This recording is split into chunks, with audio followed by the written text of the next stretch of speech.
पत्नी ने पति से कहा, कितनी देर तक समाचार पत्र पढ़ते रहोगे? यहाँ आओ और अपनी प्यारी बेटी को खाना खिलाओ। पति ने समाचार पत्र एक तरफ फेंका और बेटी की ध्यान दिया।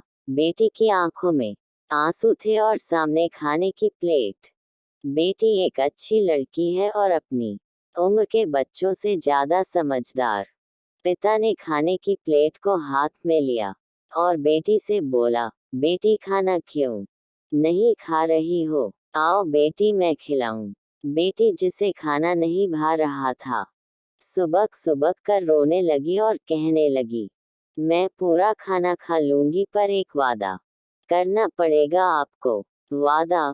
पिता ने बेटी को समझाते हुआ कहा, इस प्रकार कोई महंगी चीज खरीदने के लिए जिद नहीं करते। नहीं पापा, मैं कोई महंगी चीज के लिए जिद नहीं कर रही हूँ। फिर बेटी ने धीरे धीरे खाना खाते हुए कहा, मैं अपने सभी बाल कटवाना चाहती हूँ। पति और पत्नी दोनों अचंभित रह गए और बेटी को बहुत समझाया कि लड़कियों के लिए सिर के सारे बाल कटवा कर गंजा होना अच्छा नहीं लगता है।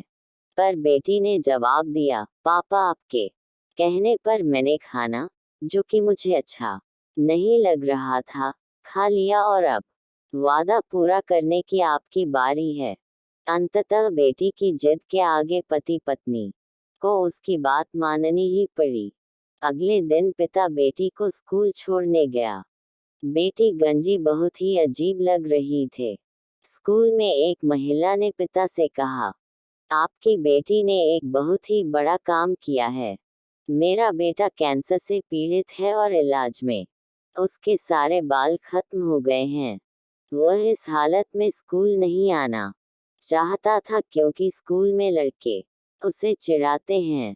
पर आपकी बेटी ने कहा कि वह भी गंजी होकर स्कूल आएगी और वह आ गई। इस कारण देखिए मेरा बेटा भी स्कूल आ गया। आप धन्य हैं कि आपके ऐसी बेटी है। पिता को ये सब सुनकर रोना आ गया और उसने मन ही मन सोचा कि आज बेटी ने सिखा दिया कि प्यार क्या होता है। इस पृथ्वी पर खुशहाल वह नहीं है जो अपनी शर्तों पर जीते हैं, बल्कि खुशहाल वे हैं जो जिन्हें वे प्यार करते हैं उनके लिए बदल जाते हैं। प्यार के लिए जो खुशी से खुद को बदल दे वही सच्चा प्यार होता है।